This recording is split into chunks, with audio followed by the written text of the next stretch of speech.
be the spokesperson for India, that is Bharat. Imagine कीजिए एक geopolitical lover है जिसकी एक गर्लफ्रेंड भी है। अब पिछले 1-2 हफ्तों से वो आई लव यू बोले बिना स्ट्रेट ऑफ हॉर्मुज किए जा रहा है। तो उसकी गर्लफ्रेंड उसको बोलती है कि यार now you are very much obsessed with strait of Hormuz, I need to break up with you. ऐसा ही कुछ हाल डोनाल्ड ट्रंप का भी हो रखा है। मतलब पिछले 2 हफ्ते से आप देखेंगे स्ट्रेट ऑफ हॉर्मुज के लिए कोई ना कोई स्टेटमेंट दे ही देते हैं। कई बार ये बेवफाई का अंदाज़ अपनाते हैं कि देखिए नेटो ने मुझे ठुकरा दिया, बाकी यूरोपियन नेशन ने मुझे ठुकरा दिया। हालांकि अब काफ़ी सारे नेशन एक साथ कह रहे हैं कि हम आपके साथ आके किस तरीके से ये जो शिप वेसल्स हैं वो स्ट्रेट ऑफ हॉर्मुज से पास ऑन कर सकें। बट भाई दुखी है और भाई बहुत ज़्यादा पीड़ित भी है।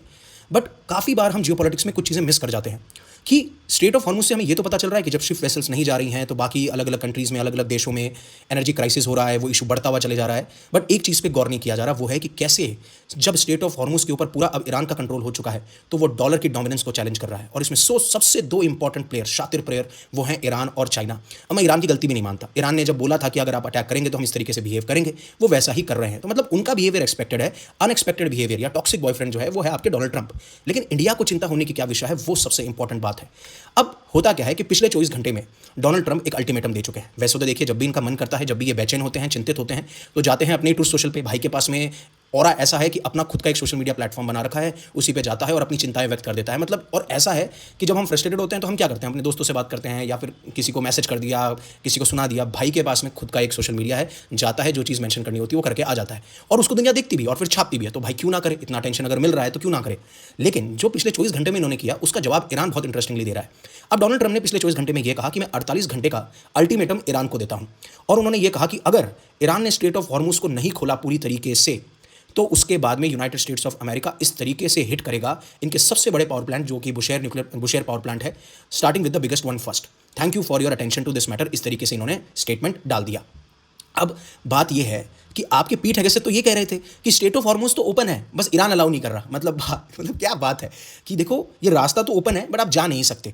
तो अगर उन्होंने जो कहा था वो सही है या आप जो कह रहे हो वो गलत है, मतलब चलो ठीक है आप एक्सेप्ट तो कर रहे हो कि स्ट्रेट ऑफ हॉर्मुज से मैं ऑब्सेस्ड हूँ and I am toxic man, मैं ये लेके ही रहूँगा, इस तरीके की बात की जाती है। बट ईरान कैसे रिप्लाई करता है? ईरान की ये जो आर्मी के स्पोक्स पर्सन है जो आप स्क्रीन पर देख पा रहे हो, उन्होंने कहा hey Trump you are fired and you are familiar with this sentence. तो मैं आपको बताना चाहता हूँ, अगर आपको समझ में नहीं आ रहा तो काफ़ी कुछ सालों पहले डोनाल्ड ट्रंप की एक वेब सीरीज या आप ये कह सकते हो एक शो आया था द अप्रेंटिस करके। उसमें डोनाल्ड ट्रंप बॉस हुआ करते थे। तो वो कहते थे you are fired, you are fired, you are fired. उसी स्टेटमेंट को दिखाते हुए उन्होंने कहा कि जो ये आप बार बार हमें धमकियां दे रहे हो ना, ये बार बार ट्वीट दे रहे हो, ये आपको कन्फ्यूजन आपको खुद को ही दिखाता है और इससे हमें कोई फर्क नहीं पड़ता। Thank you for your attention to this matter. और जो आप ग्लोबल पुलिसिंग कर रहे हो वो करना बंद कर दो क्योंकि अब आपका टाइम खत्म हो चुका है। Now you are fired. लेकिन अब क्या समझाऊं इनको कि उनके पास खुद के पास अपना सोशल मीडिया, उनको फायर कर दोगे तब भी वो कुछ ना कुछ जरूर लिख देंगे। अब एक बार के लिए मैं आपको उनका वीडियो दिखा देता हूं। Hey Trump, you are fired. You are familiar with this sentence. Thank you for your attention to this matter. The central headquarter of Khatam al-Anbiya. अब आपने ये वीडियो जरूर देख लिया होगा, लेकिन क्या ईरान यहां तक रह गया? नहीं। ईरान ने फिर ये कहा कि अगर आपने हमारे पावर प्लांट पे अटैक किया जिसकी वजह से हमारे पूरे ईरान के अंदर अगर एनर्जी क्राइसिस आता है तो उसके बाद में हम कंप्लीटली स्ट्रेट ऑफ हॉर्मुज को बंद कर देंगे। तो जो आप ओपन करने की बात कर रहे हो ना, हम उसको बिल्कुल छोड़ेंगे ही नहीं, फिर तो हम कंप्लीटली हमारे कंट्रोल में होगा और उसको बंद कर दिया जाएगा। और सिर्फ यहाँ तक की बात नहीं है। अब ईरान के जो रिवॉल्यूशनरी गार्ड हैं वो तो साफ साफ ये कह रहे हैं कि जितनी भी कंपनीज ऐसी हैं जिसमें यूएस का इन्वॉल्वमेंट है तो हम उनको कंप्लीटली डिस्ट्रॉय कर दिया जाएगा। और अगर ईरानियन एनर्जी फैसिलिटीज़ को टारगेट किया जाता है यूएस के द्वारा तो जिन कंट्रीज़ में यूएस के बेसेस हैं उनकी एनर्जी फैसिलिटीज़ को भी टारगेट करेंगे। और सबसे खास बात है कि अगर जैसा मैंने कहा था डीसैलिनाइजेशन प्लांट्स पे अटैक होता है, यानी ऐसे प्लांट्स पे जो कि सॉल्टी वाटर या जो खारा पानी होता है उससे आपके इम्पोर्ट जो सॉल्ट है या जो मिनरल्स है जिनको निकालना ज़रूरी होता है, फिल्टर आउट करना ज़रूरी होता है, जो कि मिडिल ईस्ट की पूरी वाटर की नीड्स को फुलफिल करता है, और अगर उन पे अटैक हुआ तो पूरी तरीके से जो गल्फ नेशंस हैं या जो मिडिल ईस्टर्न नेशंस हैं उसमें बहुत बड़ा क्राइसिस देखने को मिल सकता है जो कि आप इमेजिन भी नहीं कर पा रहे हैं। और इसकी वजह से पूरा का पूरा मिडिल ईस्ट जो है तबाह हो सकता है, डैमेज हो सकता है, ऐसी सिचुएशन बन के उभर सकती है। लेकिन जब ये सारे स्टेटमेंट आए और डोनाल्ड ट्रंप से दोबारा से रिपोर्टर्स ने पूछा तो उन्होंने बोला कि आप क्या कमेंट करना चाहेंगे, तो बोले कि देख लीजिएगा आप 48 घंटे बाद, जैसे 48 घंटे की टाइमलाइन खत्म होगी, you will find out very soon. But खास बात ये नहीं है, बात यह है कि हम स्ट्रेट ऑफ हॉर्मुज का जो इंटेंशन है और कैसे ईरान और चाइना दोनों एक गेम प्ले कर रहे हैं जिसको समझना थोड़ा मुश्किल है। हालांकि जियोपॉलिटिकल एक्सपर्ट्स बात कर रहे हैं बट काफ़ी कंटेंट क्रिएटर्स और यूट्यूबर्स का ध्यान इस तरफ नहीं जा रहा है। बट उससे पहले अनअकैडमी आपके लिए लेके आया है एक ऑफर जिसमें 17,999 में आप फ्लैट 55% ऑफ पा सकते हैं, up to 6 months free. Offer जो है कल एंड हो रहा है, तो प्लीज़ आप डिस्क्रिप्शन के लिंक में जाना मत भूलिएगा, मेरा कोड यूज़ करना मत भूलिएगा YUVI50। अब एक आर्टिकल लिखा गया मेजर जनरल सुधाकर जी के द्वारा, ये विशिष्ट सेवा मेडल इनको मिल रखा है, इन्होंने बहुत अच्छे से एक्सप्लेन किया था। हालांकि मैंने भी अपनी रिसर्च करी है लेकिन इनका जो आर्टिकल था वो मुझे बहुत पसंद आया, उसका ही रेफरेंस में यहाँ ले रहा हूँ।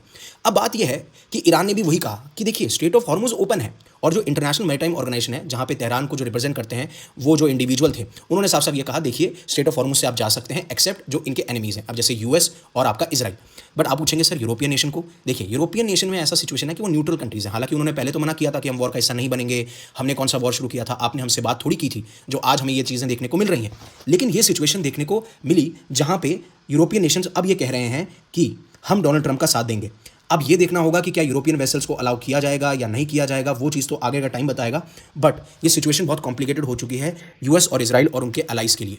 और वहीं पे सैयद अब्बास अरगची कहते हैं कि देखिए स्ट्रेट ऑफ हॉर्मुज बंद थोड़ी है, वो बंद नहीं है, बट शिप्स जो हैं वो हेजिटेट कर रही हैं, क्योंकि जो शिप वेसल्स होती हैं उनके पीछे इंश्योरेंस कंपनीज का हाथ होता है।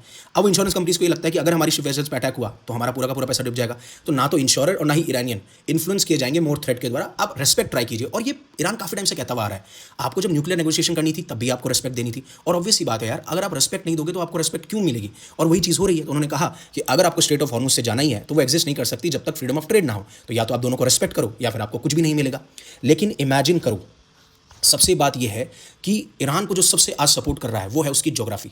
अब जहां स्ट्रेट ऑफ हॉर्मुज है जो कि बहुत ही इंपॉर्टेंट रूट है ग्लोबल ऑयल ट्रांसपोर्ट के लिए, जो कि लगभग कहते हैं कि 31 किलोमीटर वाइड है, और एक बार शिप यहां आ जाए तो वो दोबारा यूटर्न लेके नहीं जा सकती, बहुत सकड़ा सा रास्ता है, बहुत डिफिकल्ट हो जाता है उनके लिए पैसेज करना, और अटैक करना ईरान के लिए आसान है। तो इसीलिए इस ज्योग्राफिकल लोकेशन का बहुत अच्छे से इस्तेमाल किया जा रहा है, और आज के टाइम पर जियोपॉलिटिक्स में ये ईरान के लिए एक जियोपॉलिटिकल वेपन बन चुका है। बट बात यह है ना कि अब इस पर पूरा कंट्रोल आ चुका है ईरान का। अब इस स्ट्रेट ऑफ हॉर्मुज को लेकर ईरान ने क्या किया, ईरान ने फुली ब्लॉकेड नहीं लगाया है, उन्होंने बस सेलेक्टिव एंट्री दे रखी है। जो भी जिनको भी उनसे बात की जा रही है, जो भी ईरानियन मिलिट्री से आईआरजीसी से कोऑर्डिनेट कर रहा है, उसको सेफ पैसेज दिया जा रहा है। उन्होंने साफ साफ ये कह रखा है ये तो सेलेक्टिव एंट्री है। और जैसे रिपोर्ट्स निकल के आ रही हैं कि भाई अगर तुम्हारे पास में $2 मिलियन रुपए हैं तो हमें पैसा दीजिए, जो लगभग 18 करोड़ का है, हम आपको अलाउ कर देंगे। यानी कि अब इसका इस्तेमाल एज अ मिलिट्री टोल किया जा रहा है। मतलब फास्टैग नहीं है तो भैया लाइन में खड़े रहो, और मैं तो कहता हूं अगर फास्टैग भी है तो भी खड़े रहो। अगर आप यूएस, इजराइल और अगर ईरान आपको पसंद नहीं करता तो चाहे फास्टैग लगा लो या कुछ भी लगा लो, आप यहीं खड़े रहोगे। बट यही तो मास्टर स्ट्रोक है जो ईरान खेल रहा है। बट सबसे बड़ा ट्विस्ट जो आ रहा है ना, वो आ रहा है डॉलर के चैलेंज को लेके, क्योंकि अब मोस्टली जिस तरीके से ईरान कांटेक्ट कर रहा है नेशंस को, यहाँ पे वो डॉलर की डोमिनेंस को चैलेंज कर रहा है। फॉर एग्जांपल सिचुएशन इतनी सीरियस हो चुकी है कि अब ईरान को पता है कि हमारे हाथ में है कि कैसे पूरे विश्व में जो ऑयल ट्रेड है वो काम करती है। अब चाइना हो, इंडिया हो, पाकिस्तान हो, मलेशिया हो, इराक हो, सबको अगर पैसे चाहिए तो उन्हें यह कहा जा रहा है कि आप चाइनीज़ युआन में ट्रेड कीजिए, ना कि यूएस डॉलर्स के अंदर। और ये एक बहुत बड़ा शिफ्ट है, क्योंकि यूएस को सबसे ज़्यादा ताकतवर बनाता है डॉलर। तभी आप सैंक्शंस लगा पाते हैं, तभी आप लोगों को थ्रेटन कर पाते हैं, तभी आप टैरिफ की बात कर पाते हैं। और अगर धीरे धीरे डॉलर की डोमिनेंस कम होगी, जो कि यहाँ पे ईरान करने की कोशिश कर रहा है, तो वो बहुत बड़ा चैलेंज हो सकता है। और इसे ही हम डी डॉलराइजेशन कहते हैं, जिसको डोनाल्ड ट्रंप बिल्कुल पसंद नहीं करते। इसीलिए उन्होंने ब्रिक्स को एंटी अमेरिकन कहा था कि अगर वो डी डॉलराइजेशन की तरफ बढ़ते हैं तो मैं उनको देख लूंगा, मैं उनकी ऑर्गेनाइजेशन को देख लूंगा, वो तो एंटी अमेरिकन है, वो तो एंटी वेस्टर्न पॉलिसीज फॉलो करते हैं, इस तरीके से। अब ईरान ऑयल कंप्लीटली स्टॉप नहीं कर रहा, एक्सपोर्ट कर रहा है, लेकिन specially to China. Millions of barrel China के पास जा रहा है, चाइना युआन में ट्रेड कर रहा है। बाकी कंट्रीज को भी ये कहा जा रहा है कि आप युआन में ट्रेड कीजिए, जिससे कि जो युआन की करेंसी है वो ज़्यादा पावरफुल हो सके as compare to US dollars. तो ये बहुत ही कैलकुलेटेड और कंट्रोल स्ट्रेटेजी देखने को मिल रहा है। और अब 50 साल से दुनिया बोल रही है डॉलर ही किंग है, डॉलर ही किंग है, और ईरान बोल रहा है किंग का एंट्री पास कैंसिल। मतलब ये तो बिल्कुल वैसा ही हो गया कि शाहरुख खान के सेट पे जाके कोई बोले आज से हीरो तेरा भाई है, या आज से हीरो मैं हूँ, और वैसी ही चीज़ देखने को मिलती है। लेकिन इसमें सबसे बड़ा जो फ़र्क है, जो सबसे बड़ी चीज़ है, वो है पेट्रो डॉलर सिस्टम। अब इस सेंस को आप समझिए, जब भी आप ऑयल को परचेज करते हैं तो आप या तो अगर आपके उस कंट्री के साथ में रिश्ते इतने अच्छे हैं कि आप उसी अपनी ही करेंसी में डील कर सकें, या फिर आप मोस्टली डॉलर में ट्रेड करते हैं, क्योंकि डॉलर इतना बड़ा रिजर्व है, या डॉलर हर जगह अप्लाई होता है। डॉलर की जो डोमिनेंस है, मोस्टली जो ट्रेड हो रही है वो डॉलर में हो रही है, इसलिए आप ये भी चाहते हैं कि अपने रिजर्व्स में डॉलर रहे। और अगर आपके रिजर्व्स में डॉलर होते हैं तो अगर मान लीजिए ऐसी कोई सिचुएशन, ऐसा कोई क्राइसिस आता है, तो डॉलर फिर भी स्ट्रांग रहता है, और इसीलिए इन्वेस्टर्स को एक सेफ ऑप्शन लगता है। इसीलिए हम डॉलर पर ज़्यादा प्रेफर करते हैं, और मोस्टली ऑयल इसलिए डॉलर में हो रहा था। लेकिन जहाँ पे पेट्रो डॉलर सिस्टम की बात आती है, उसको आपको समझना पड़ेगा, स्पेशली मिडल ईस्टर्न नेशन या गल्फ नेशन के कंसेप्ट में। इमेजिन कीजिए कि आपकी एक शॉप है, और उस शॉप में आप एक बहुत ही रेयर और बहुत ही इंपॉर्टेंट आइटम बेचते हैं। जैसे कि आप एक middle eastern nation, gulf nation को एक शॉप मान लीजिए, वो एक बहुत ही रेयर और एसेंशियल आइटम बेचते हैं जिसका नाम है ऑयल। अब यूएस आता है और यूएस ये कहता है कि आपकी जो ये शॉप है ना, मैं इसको प्रोटेक्ट भी करूंगा, और आपको जो भी टूल्स चाहिए, जो भी साधन चाहिए, मैं वो साधन भी दूंगा, जिससे कि आप सुरक्षित रहें और आगे एडवांस कर रखें। लेकिन आपको करना क्या है, आपको जब भी आप ऑयल बेचेंगे, चाहे से आप हमें बेचें या किसी और को बेचें, आप सिर्फ डॉलर में ही पैसा लेंगे। इसे कहते हैं पेट्रो डॉलर सिस्टम। इससे होता क्या है, इससे हुआ क्या, यूएस ने बोला कि हम आपको प्रोटेक्ट करेंगे, आपके बेसेस बनाएंगे, जाएंगे, आपके यहाँ पे अटैक नहीं होंगे, लेकिन अटैक तो हो रहे हैं और डिफेंस सिस्टम भी कहीं ना कहीं कोलैप्स कर रहे हैं। बट और हम आपको हाई एंड एडवांस टेक्नोलॉजी भी देंगे, उसके एवज में बस आपको डॉलर लेना है जब भी आप ऑयल बेचेंगे। और होता क्या है कि जब आपके पास में डॉलर खत्म हो रहे हैं, डॉलर खत्म होने का मतलब है कि आपकी जितनी नीड्स थी वो पूरी हो गई, अब आप डॉलर कहाँ इन्वेस्ट करेंगे? ये डॉलर इन्वेस्ट होते हैं फिर यूएस के अंदर, और इसी से क्या होता है, यूएस के लिए डॉलर को खरीदना बहुत चीप हो जाता है, और यही इन्वेस्टमेंट हमें देखने को मिलता है यूएस के अंदर, जिससे यूएस के डॉलर की और डोमिनेंस बढ़ती है मार्केट के अंदर। और चैलेंज यही किया जा रहा है, क्योंकि अब जो मोस्ट ऑफ द ट्रेड है वो हो रही है युआन के अंदर। अर्जेंटीना, पाकिस्तान भी युआन यूज़ कर रहा है, सऊदी अरेबिया भी सोच रहा है कि क्या मैं युआन में करेंसी यूज़ करूँ। अब आपको बता दूँ, ईरान जो है 2019 से पहले इंडिया के साथ में बहुत अच्छी ऑयल ट्रेड किया करता था, जहाँ पे 10 से 12% जो हमारी इंडियन ऑयल की ज़रूरतें होती थी वो हम ईरान से पूरी किया करते थे। अब उसके बाद में जब 2018-19 में सैंक्शन लगे, क्योंकि JCPOA डील से जब यूनाइटेड स्टेट्स विड्रॉ कर जाता है तो वो सैंक्शंस लगा देता है कि अगर आप ईरान से अब डील करेंगे, ईरान से आप ऑयल खरीदेंगे तो आपके ऊपर सैंक्शंस लगाए जाएंगे। और इवन यहाँ तक की बात है कि हम उस टाइम पर रुपी में भी ट्रेड कर रहे थे, तो शायद सैंक्शंस का इतना इंपैक्ट होता भी नहीं। लेकिन अब उस टाइम से देखिए, 2019 से जैसे ही सैंक्शंस लगे, हमने हमारी जो नीड्स थी ऑयल की ईरान से वो 0% कर ली। मतलब अब हम बिल्कुल ना के बराबर ऑयल इंपोर्ट कर रहे थे। और उसी के बारे में जो ये ऑथर हैं जिन्होंने ये आर्टिकल लिखा है वो ये कहते हैं कि ये बहुत बड़ी गलती हो गई इंडिया से, क्योंकि अगर आप रुपये में डील कर रहे थे तो वैसे भी डॉलर की डिमांड से कोई फर्क नहीं पड़ रहा था, सैंक्शन की डिमांड से कोई फर्क नहीं पड़ रहा था, वो इंडिया की इकोनॉमी को हेल्प ही करता। और इस स्टोरी में सबसे बड़ा राइज हो रहा है चाइना का, जो कि इंपॉर्टेंट पार्ट है। अगर आप ये कह रहे हैं कि सर क्या डॉलर इमीडिएटली रिप्लेस हो जाएगा, देखिए बिल्कुल भी नहीं, अभी 20 से 25 साल लगेंगे, लेकिन धीरे धीरे 20 से 25 साल में जो आज शेयर आप 80 to 90% देखते हैं वो 50 to 60% हो जाएगा। और उसके बाद में युआन जो है, उसकी करेंसी या जो चाइना की जो करेंसी है युआन, उसकी ज़्यादा वैल्यू बढ़ जाएगी। इसीलिए चाइना जो है अपने फाइनेंशियल सिस्टम बना रहा है, यूएस के सिस्टम पे धीरे धीरे अपनी जो निर्भरता है, डिपेंडेंस है, वो कम कर रहा है। और हर जगह आप देखेंगे वो अपना ग्लोबल इन्फ्लुएंस बढ़ा रहा है। हालांकि अभी भी मैं कहूँगा युआन जो है वो वीक है, क्योंकि बहुत ज़्यादा कंट्रोल है इसके ऊपर, अभी फाइनेंशियल मार्केट उतना डेवलप नहीं हुआ है। और इवन ब्रिक्स करेंसी भी ये सोच रही है कि कैसे हम धीरे धीरे ज़्यादा रियलाइज करें इस सिचुएशन को और डॉलर से मूव अवे करें।